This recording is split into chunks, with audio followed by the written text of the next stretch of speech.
नमस्कार प्रेक्षकांनो. ठरलं तर मग या मालिकेच्या आजच्या भागामध्ये इथे आता अर्जुन स्टडीमध्ये आपलं काम करत बसलेला असतो. तेवढ्यात सायली तिथे येते आणि म्हणत असते, "आहो, मला तुमच्याजवळ थोडं बोलायचं आहे." तेव्हा अर्जुन म्हणतो, "बरं झालं बायको तू आलीस. मला मगापासून कॉफी हवी होती. दे ना प्लीज, मला कॉफी दे, दे कॉफी दे." असं म्हणत तो आपला हात पुढे करतो. तेव्हा इथे सायली त्याच्या हातामध्ये आपला हात देते. तेव्हा अर्जुन म्हणतो, "अरे वा, हे तर कॉफीपेक्षा बेटर आहे. तू आहे ना सायली, असाच माझा हात आयुष्यभर पकडून राहा. मला काहीच प्रॉब्लेम नाही आहे. मग मला कॉफी नाही दिलीस ना तरीसुद्धा चालेल." तेव्हा सायली म्हणते, "झालं तुमचं सुरू. तुम्हाला माहिती आहे खूप मोठा प्रॉब्लेम झाला आहे." तेव्हा इथे अर्जुन म्हणतो, "काय झालं?" तेव्हा सायली म्हणते, "मला पण माहिती नाही आहे. विमलताई सांगत होत्या आपल्याला आईंनी त्यांच्या रूममध्ये बोलवले दोघांनासुद्धा, आणि आईंनी आहे ना विमलताईंना सांगितले की सायलीला सांगायचं की तिने दिवसभरात कुठल्याही कामाला हात लावायचा नाही, असं विमलताई मला म्हणत होत्या. मला तर खूप जास्त टेन्शन आले." तेव्हा अर्जुन म्हणतो, "का पण? मम्माने असं का सांगितलं असेल?" अर्जुन म्हणतो, "तुझं टेन्शन बघून आता मला टेन्शन आलं आहे. चल आपण लवकर लवकर जाऊया आणि मम्माला विचारूया की नक्की काय प्रॉब्लेम झाला आहे." तेव्हा अर्जुन सायली सगळ्यात आधी कल्पनाच्या रूममध्ये येतात आणि आता प्रताप काका आणि कल्पना यांना विचारत असतात की नक्की प्रॉब्लेम काय आहे. तेव्हा अर्जुन म्हणत असतो की "मम्मा काय झालं? डॅड काय झालं? तुम्ही आम्हाला असं बोलावलंत? सगळं काही ठीक आहे ना?" तेव्हा प्रताप काका म्हणतात की "अर्जुन जा, आधी जाऊन दरवाजा बंद कर बरं." तेव्हा अर्जुन म्हणतो, "काय? दरवाजा बंद करू? बरं बरं ठीक आहे." तो जातो आणि दरवाजा बंद करतो. तेव्हा अर्जुन म्हणतो, "डॅड एवढं काय झालं आहे? म्हणजे दरवाजा वगैरे बंद करायला लावताय? सगळं काही ठीक आहे ना? म्हणजे काही प्रॉब्लेम नाही आहे ना?" तेव्हा सायली म्हणते, "आई काही झालं आहे का? म्हणजे पूर्ण आजी, अस्मिताई सगळेजण ठीक आहेत ना? तुम्ही ठीक आहात ना?" तेव्हा कल्पना आणि प्रताप काका म्हणतात, "कुणाला काही झालेलं नाही आहे. सगळेजण एकदम ठीक आहेत." तेव्हा अर्जुन म्हणतो, "मम्मा सगळं ठीक आहे, मग झाले तरी काय?" तेव्हा प्रताप काका म्हणतात की "अर्जुन, अरे एवढा मोठा नावाजलेला वकील तू, सगळ्या गोष्टी तुला कळतात आणि ही साधी गोष्ट तुला कळत नाही आहे?" तेव्हा अर्जुन म्हणतो, "डॅड काय कळत नाही आहे?" तेव्हा कल्पना म्हणत असते, "अर्जुन सायली, अरे तुमच्या लक्षात येते का? तुम्ही कामाच्या व्यापामध्ये दोघेजण एकमेकांना वेळच देत नाही. म्हणजे आधी घरातल्या इथे समस्या दूर करत राहिलात, घरातले प्रॉब्लेम सोडवत राहिलात आणि नंतर नागराच्या केसमध्ये स्वतःला झोकूनच दिलत. म्हणजे नागराची केस जेव्हापासून तुम्ही घेतली आहे तेव्हापासून एकमेकांना तुम्ही वेळच दिलेला नाही आहे. ही गोष्ट कळते का तुम्हाला?" तेव्हा इथे अर्जुन म्हणतो, "मम्मा अगं कळतंय मला, पण काय करणार? नागराज काकाची केस किती कॉम्प्लिकेटेड होती तुला माहिती आहे ना? तेव्हा आणि नाजूकसुद्धा होती गं." तेव्हा प्रताप काका म्हणतात, "हे बघ, आता ते सगळं झालंय. मला असं वाटतं की तुम्ही एकमेकांनी आता एकमेकांना वेळ दिला पाहिजे." तेव्हा अर्जुन म्हणतो, "डॅड मला माहिती आहे की एकमेकांना वेळ दिला पाहिजे, पण सध्या तरी नाही. अजून ह्या केसमध्ये मला बरंचसं काम करायचं आहे. नागराज काकाला अजून मोठ्यातली मोठी शिक्षा द्यायची आहे." तेव्हा कल्पना म्हणते, "अर्जुन बास झाला आता. मला अजिबात कारणं द्यायची नाही आहेत. तुम्ही दोघांनी कुठेतरी बाहेर फिरायला जायचं आहे. अरे बघ जरा सायलीकडे, ती काही बोलत नाही म्हणून तिला कुठे बाहेर घेऊनच जाणार नाही आहेस का तू? थांब, तू जर आता हट्टीपणा केलास ना तर मागच्या वेळेला कसं तुम्हाला न सांगता तुमचं माथेरानचं तिकीट केलं होतं ना, तसंच तुमचं तिकीट बुक करते. करू का?" तेव्हा अर्जुन म्हणत असतो, "नाही मम्मा नको, अगदी असं काही करू नकोस." तेव्हा इथे प्रताप काका म्हणतात, "नाही नाही तसंच केलं पाहिजे. तुम्हाला दोघांना आहे ना 8 दिवसांसाठी कुठेतरी पुन्हा पाठवूनच देतो." तेव्हा अर्जुन म्हणतो, "डॅड नाही, अगदी 8 दिवसांसाठी नको, एवढा वेळ नाही आता आमच्याकडे. पण मी एक काम करतो, तुम्ही एवढं दोघंजणं आता बोलताय म्हणजे होम मिनिस्टरचा जर आदेशच आहे, तर मी आणि सायली आज कुठेतरी डेटवरती जातो. हो की नाही सायली? आज आपल्याला डेटवरती तरी गेलंच पाहिजे नाही का?" तेव्हा सायली म्हणते, "हो, काहीच हरकत नाही." तेव्हा अर्जुन म्हणतो, "मम्मा आणि डॅड तुम्ही दोघांनी आमच्यासाठी इतकं छान प्लॅनिंग केलं आहे, तर आम्ही एक काम करतो, दोघेजणं दुपारी कुठेतरी जातो." तेव्हा कल्पना म्हणते, "अजिबात नाही. तुम्ही दोघेजणं आत्ताच कुठेतरी बाहेर फिरायला जा." अर्जुन म्हणतो, "आत्ता?" तेव्हा कल्पना म्हणते, "हो, तुम्हाला घरामध्ये ब्रेकफास्टसुद्धा नाही आहे. मी विमलला सांगितले की अर्जुन सायलीला ब्रेकफास्टसुद्धा द्यायचा नाही आहे. त्यांचा ब्रेकफास्ट आज करायचाच नाही आहे. त्यामुळे तुम्ही दोघेजण आत्ताच्या आत्ता निघा आणि लवकरात लवकर ब्रेकफास्ट करायलाच कुठेतरी बाहेर जा आणि येण्याची घाई अजिबात करू नका. दोघेजण एकमेकांबरोबर जरा वेळ घालवा, कळते का तुम्हाला? तेव्हा अर्जुन सायली म्हणतात, बरं बरं ठीक आहे, आम्ही लगेचच निघतो. असं म्हणून अर्जुन सायली तिथून बाहेर पडतात. तर इथे साक्षी शिखरे खूपच जास्त टेन्शनमध्ये असते. साक्षी म्हणत असते की आधी अण्णांना जेलमध्ये टाकलं, त्यानंतर नागराज काकाला सुद्धा जेलमध्ये टाकलं. इथे अर्जुन आणि सायली या लोकांना कळलं असेल ना की मी सुद्धा जिवंत आहे, म्हणजे या दोघांना जेलमध्ये टाकल्यानंतर आता ते लोक मला तर पकडणार नाहीत ना, असा संशय साक्षीच्या मनामध्ये आलेला असतो. ती त्याच आता विचारांमध्ये असताना तिथे सचिन येतो आणि म्हणतो, हाय ब्युटिफुल, आणि तिला तो आता मिठी मारणार असतो. तेवढा तर साक्षी खूपच जास्त डचकते आणि घाबरून त्याच्याकडे बघते. तेव्हा सचिन म्हणतो, काय झालं सॅम, एवढी का घाबरलीस, आपल्या दोघांशिवाय कोण आहे इथे? तेव्हा इथे साक्षी म्हणते, नाही काही नाही, मी थोडा वेगळा विचार करत होते. तू कुठे बाहेर चाललायस का? तेव्हा सचिन म्हणतो, मी एकटा जात नाहीये, आपण दोघेजण बाहेर चाललोय. चल आपण ब्रेकफास्ट करायला कुठेतरी छान बाहेर जाऊया. साक्षी म्हणते, नाही नको, मी येत नाहीये, कुणी बघितलं तर? सचिन म्हणतो, काय, कोणी बघितलं तर म्हणजे? तेव्हा साक्षी म्हणते, नाही नको, आपण घरीच काहीतरी ऑर्डर करूया. तेव्हा सचिन म्हणतो, नाही, मला गरमागरमच काहीतरी कॉन्टिनेंटल वगैरे खायचं आहे, चल आपण बाहेरच जाऊया ना. तेव्हा साक्षी जाते आणि मास्क आणि चष्मा लावून येते. तेव्हा तो म्हणत असतो की हे सगळं काय, चेहरा का कव्हर केलं आहेस? ती म्हणते, नाही काही नाही, एलर्जी झाली आहे ना म्हणून. तेव्हा इथे सचिन म्हणत असतो की किती दिवस ह्या काळ्या मास्कच्या मागे तुझा खरा चेहरा लपून ठेवणार आहे साक्षी शिखरे, असं तो आपल्या मनातच म्हणत असतो. त्यानंतर इथे अर्जुन आता तयार झालेला असतो. तो म्हणत असतो, बायको अगं तयार झालीस का? चल आपल्याला लवकर निघायचं आहे आणि लवकर यायचं सुद्धा आहे. तेव्हा इथे आता सायली छान तयार होऊन आलेली असते. तेव्हा अर्जुन तिच्याकडे बघतो आणि तिला म्हणत असतो की बाप रे, कुणीतरी इतकं सुंदर कसं काय दिसू शकतं? तेव्हा सायली म्हणते, पुरे आता माझं झाले हां, मी तयार झाले, चला आपण लवकर निघूया. तेव्हा इथे अर्जुन म्हणत असतो, खरं सांगू का, आता मला जावंसंच वाटत नाहीये, असंच इथे बसून तुझ्याकडे बघावंसं वाटतंय. असं अर्जुन सायली आता एकमेकांना बोलत असतात आणि हसत असतात. त्यानंतर अर्जुन इथे आता छान एका रेस्टॉरंटमध्ये आलेला असतो. त्याने आपली गाडी पार्क केलेली असते आणि तेव्हा इथे अर्जुन सायली दोघेजण आल्यानंतर त्यांच्या मागोमागच इथे साक्षी आणि सचिन ते दोघेसुद्धा तिथेच आलेले असतात. ते सुद्धा अर्जुनच्या गाडीच्या मागे त्यांची गाडी पार्क करतात आणि ते सुद्धा येतात. तेव्हा इथे सायली त्या रेस्टॉरंटमध्ये जो मेनू कार्ड असतो त्यातली काही नावं वाचत असते.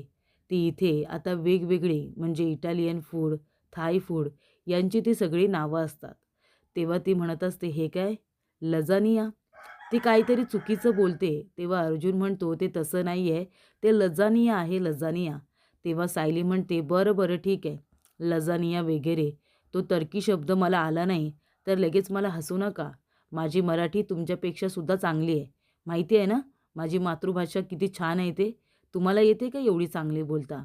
तेव्हा अर्जुन म्हणतो, बरं बरं ठीक आहे. सायली म्हणते, अहो मला तर हे काही कळतच नाही आहे. आपण काय ऑर्डर करायचं? हे पदार्थ तर मला अजिबात आवडत नाही, तुम्हाला माहिती आहे ना? तेव्हा अर्जुन म्हणतो, बरं बरं ठीक आहे, मी एक काम करतो, मी काहीतरी ऑर्डर करतो आपल्यासाठी. तेव्हा सायली पटकन म्हणते, अहो एवढं सगळं करण्यापेक्षा आपण इडली खाल्ली तर? मला इडली खूप आवडते, तुम्हाला माहिती आहे ना? तेव्हा इथे अर्जुन म्हणतो, मला माहितीच होतं, थांब, मी आपल्यासाठी इडलीच ऑर्डर करतो. तेव्हा इथे आता अर्जुन सायली ज्या रेस्टॉरंटमध्ये आलेल्या असतात तिथेच साक्षी शिखरे आणि सचिन हे दोघेजण आलेले असतात. फक्त दोघेजण विरुद्ध बाजूला बसलेले असतात. एका बाजूला अर्जुन सायली तर एका बाजूला साक्षी आणि सचिन हे दोघेजण बसलेले असतात. तेव्हा इथे अर्जुन म्हणतो की थांब, मी इथे इडलीची ऑर्डर देतो. तुला काय वाटलं बायको, मी इथे तुझ्या खाण्यापिण्याची काळजी घेणार नाही आहे का? मला माहिती आहे तुला किती इडली आवडते ते. इथे सुद्धा इडली मिळते म्हणून तर तुला इथे घेऊन आलोय. तेव्हा इथे सायली म्हणत असते, अहो तुम्हाला माहिती आहे का, आश्रमामध्ये असताना कधी-कधी मधुभाऊ 3 महिन्यांनी, 4 महिन्यांनी आम्हाला असे बाहेर घेऊन जायचे आणि काय हवं ते खायला सांगायचे. तेव्हा काय व्हायचं, सगळेजण आपापल्या आवडीचं काहीतरी खायचे. पण मी मात्र इडलीच खात होते, कारण मला इडली खूप आवडायची. तेव्हा अर्जुन म्हणतो, मला माहिती आहे की तुला इडली खूप आवडते. तेव्हा तर मी इथे तुझ्या आवडीचं सगळं काही जिथे असतं तिथेच तुला घेऊन येतो की नाही. इथे इडली खूप छान मिळते म्हणून तर तुला इथे घेऊन आलो आहे. तेव्हा प्रेक्षकांनो, इथे अर्जुन सायली आता इडली खात असतात, एकमेकांबरोबर गप्पा मारत असतात. तेवढ्यातच तिथे सचिन आणि साक्षी दोघेजण आलेले असतात. इथे सायली आता इडली सांबार खात असते, तर सचिनला काहीतरी वेगळंच खायचं असतं. तेव्हा तो म्हणतो की साक्षी सांग, तुला काय खायचं आहे ते सांग. तेव्हा साक्षी म्हणते, हे बघ सचिन, तू जे काही मागवशील ना ते मी खाईन प्लीज, पण मी ऑर्डर वगैरे देणार नाही आहे. तू जे आणशील ना ते माझ्यासाठी ओके असेल. तेव्हा इथे आता अर्जुन म्हणत असतो की बायको कॉफी घेशील का? मी कॉफी आणतो आपल्यासाठी. तेव्हा ती म्हणते, अहो मोबाईलला चार्जिंग नाही आहे, थोडं चार्जिंगला लावता का फोन? तेव्हा अर्जुन म्हणतो ठीक आहे. तो आता फोनला चार्ज करणार असतो. तेवढ्यातच सचिन बघतो तर काय, त्या ठिकाणी अर्जुन आलेला असतो. तेव्हा अर्जुनला बघितल्यानंतर तो लगेचच तिथून कल्टी मारतो आणि बाजूला जातो. तो बाजूला गेल्यानंतर इथे आता मॅनेजर म्हणत असतो किंवा तिथे काउंटरला जो माणूस असतो तो म्हणत असतो की अहो सर, सर तुम्ही कुठे जाताय? तुमची ऑर्डर तर घेऊन जा ना सर. पण इथे सचिन मागे वळून सुद्धा बघत नाही. तो डिरेक्टली साक्षीकडे निघून जातो. तेव्हा अर्जुन म्हणतो, कोण हा माणूस आहे ज्याने ऑर्डर दिली आणि ऑर्डर घेतली सुद्धा नाही आणि सरळ इथून निघून गेला? तेव्हा अर्जुन मागून त्याला बघण्याचा प्रयत्न करत असतो. त्याच्या मनामध्ये सुद्धा थोडासा संशय येतो की ह्या माणसाला मी कुठेतरी बघितलंय का? तेव्हा प्रेक्षकांनो, सचिनने अर्जुनला बघून आता लगेच कल्टी मारलेली असते. तेव्हा अर्जुन इथे सायलीसाठी आणि त्याच्यासाठी कॉफी घेऊन आलेला असतो आणि तेवढ्यातच इथे चैतन्याचा फोन येतो. चैतन्याचा फोन आल्यानंतर महत्त्वाचे क्लायंट आता ऑफिसला आलेले असतात. तेव्हा अर्जुन म्हणतो की बायको आपल्याला निघावं लागेल, कारण माझे महत्त्वाचे क्लायंट ऑफिसमध्ये आलेले आहेत. तेव्हा सायली म्हणते, ठीक आहे मग आपण निघूया ना. थांबा, मी माझा फोन चार्जिंगला लावलाय ना, तो घेऊन येते. तेव्हा अर्जुन म्हणतो, मी आणतो ना. सायली म्हणते, अजिबात नको, तुम्ही शांतपणे बसून कॉफी घ्या, मी माझा फोन घेऊन येते. तेव्हा इथे सायली आता फोन घ्यायला येणार आणि तेवढ्यातच आता सचिन साक्षीला म्हणालेला असतो की चल आपण इथून निघूया. साक्षी म्हणते, अरे असं काय करतोयस, तू ऑर्डर दिली आहेस ना, ऑर्डर तर येऊ दे, खाऊन निघूया. सचिन म्हणतो, नाही नको नको, माझं महत्त्वाचं काम आहे, माझी महत्त्वाची फाईल घरी राहिली आणि मला एक महत्त्वाचा फोनसुद्धा करायचा आहे. तू चल बरं इथून, जी ऑर्डर दिली आहे ना ते सगळं पार्सल घरीच घे, मी तुझी गाडीमध्ये वाट बघतोय, तू लवकर ये हां. तेव्हा साक्षी तिथे जी ऑर्डर दिलेली असते ती पॅक करून द्यायला सांगत असते.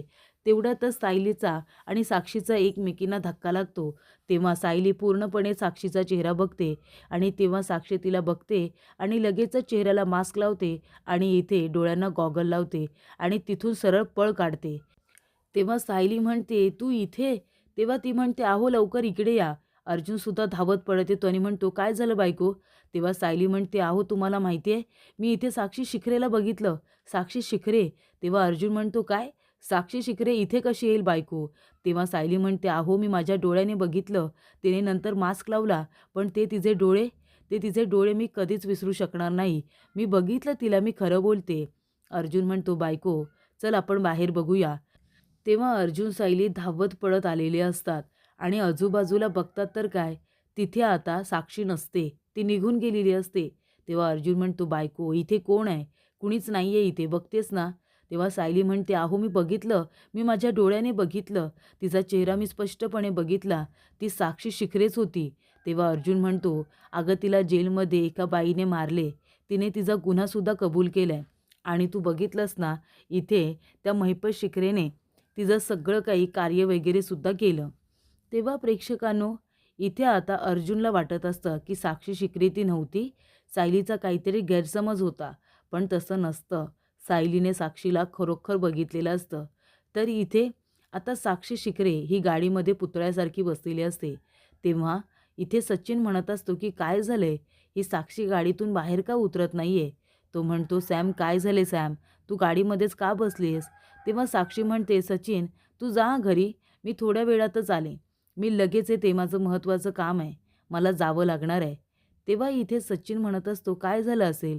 मी जसं अर्जुनला कॅफेमध्ये बघितलं तसं हिने सुद्धा अर्जुनला कॅफेमध्ये बघितलं असेल का? असं तो आता म्हणत असतो. तेवढ्यातच साक्षी गाडी घेऊन तिथून निघालेली असते. तर इथे प्रिया घरी येते. घरामध्ये कुणीही नसतं. तेव्हा प्रिया म्हणत असते की घरामध्ये कुणीच नाही आहे, सगळे सुभेदार गेलेत तरी कुठे? काय फिरायला वगैरे गेले की काय? तेव्हा प्रिया म्हणते की काय गं विमल, अर्जुन सायली कुठे आहेत सांग ना, बाहेर फिरायला गेलेत का? तेव्हा विमल म्हणते मला नाही माहिती ते दोघेजणं कुठे गेलेत. तेव्हा इथे प्रतिमा आणि रविराज काका येतात. तेव्हा प्रिया म्हणत असते आई, अगं आई काय ऐकते मी? नागराज काका आपल्याबरोबर असा वागेल असं खरंच वाटलं नव्हतं गं मला. म्हणजे आपला नागराज काका आपल्या तिघांच्याही जीवावरती उठला होता. त्याने आपल्याला मारण्याची सुपारी दिली होती. ही गोष्ट मला जेव्हा कळली ना आई, माझ्या पायाखालची जमीनच सरकली गं. मला विश्वासच बसला नाही की नागराज काका असा वागेल. घरामध्ये तर तो किती चांगला वागायचा आपल्याशी. तेव्हा इथे रविराज काका म्हणतात, प्रतिमा बस तू. कसं असतं ना, हिचं आणि नागराजचं एवढं का जमायचं असा प्रश्न पडायचा ना आपल्याला. दोघंही खोटारडे आहेत ना एक नंबरचे. म्हणजे तोही खोटारडा आणि ही सुद्धा एक नंबरची खोटारडी. म्हणून दोघांचं खूप जास्त जमायचं. तेवढ्यातच इथे आता प्रियाला फोन येतो साक्षीचा. तेव्हा ती बाजूला बोलण्यासाठी जाते. तर सायली आता घरी आलेली असते, पण ती विचारत असते साक्षी शिखरेच्या. कल्पना म्हणत असते, काय गं सायली तू आलीस का? पण सायलीचं लक्ष नसतं. तेव्हा कल्पना म्हणते, सायली अगं काय झालं, लक्ष कुठे आहे तुझं? आलीस का म्हटलं, आणि अर्जुन कुठे आहे? तेव्हा सायली म्हणते, हो मी आले आणि ते तिथूनच ऑफिसला गेले, परस्परच ऑफिसला गेले, कारण त्यांची महत्त्वाची मीटिंग आहे. तेव्हा रविराज काका म्हणतात, अर्जुन आणि सायली दोघेजणं बाहेर गेले होते ना, मग आता अर्जुनच्या बरोबर गेल्यानंतर सायलीचं लक्ष कसं काय लागणार नाही का? तेव्हा इथे सायलीसुद्धा हसायला लागते आणि ती मनामध्ये विचार करत असते, जिला मी बघितलं ती साक्षी शिखरेच होती का? असा प्रश्न तिला पडलेला असतो. तर पुढील भागामध्ये प्रेक्षकांनो, इथे आता साक्षी आणि प्रिया दोघीजणी भेटलेल्या असतात. तेव्हा प्रिया म्हणत असते की साक्षी, अगं तुला सायलीने बघितलं हे आपल्याला परवडणारं नाही आहे. आता आपल्या मदतीला नागराज किंवा महिपत नाही आहे. आपल्यालाच आपली काळजी घ्यायची आहे, कळते का तुला? तेव्हा इथे साक्षी आलेली असते. तर सचिन एकटाच हसत असतो. तेव्हा साक्षी म्हणते, सचिन काय झालं? मोबाईल दे तुझा. मला तुझा मोबाईल बघायचा आहे. तेव्हा सचिन म्हणतो, काय झालं साक्षी? वेडी झालीस का तू? तेव्हा ती म्हणते, हो वेडी झाली आहे मी. नाही मी वेडीच झाले, बरोबर बोललास तू. तू मला मूर्खच समजतोस ना. दे इकडे मोबाईल, बघू दे मला कुणाशी बोलत होतास. मी वेडी झाली आहे ना सचिन, मग मी कुणाचाही खून करू शकते हां. मला भीती वाटत नाही. मी तुझा खूनसुद्धा करू शकते, कळलं ना? जर तू मला वेडी म्हणालास, मला फसवलंस ना, तर मी तुझा खूनसुद्धा करू शकते. असं इथे साक्षी आता सचिनला म्हणत असते आणि त्याच्यावरती भयंकर ती आता चिडलेली असते. तर प्रेक्षकांनो, इथे आता सायली किचनमध्ये काम करत असताना तिच्या हाताला चटका लागतो. तेव्हा प्रतिमा म्हणत असते, काय गं तन्वी, तुला व्यवस्थित किचनमध्ये लक्ष देऊन काम करता येत नाही का? तुझ्या हाताला आता भाजलं ना, किती भाजलं बघ बरं. तन्वी, तू तुझी काळजी घेत जा. असं इथे प्रतिमा आता सायलीला म्हणत असते. पण सायलीला जणू काही आपली खरी आईच आपल्याजवळ बोलते की काय असं वाटत असतं. आणि प्रतिमासुद्धा सायलीला तन्वी समजूनच तिच्याजवळ बोलत असते.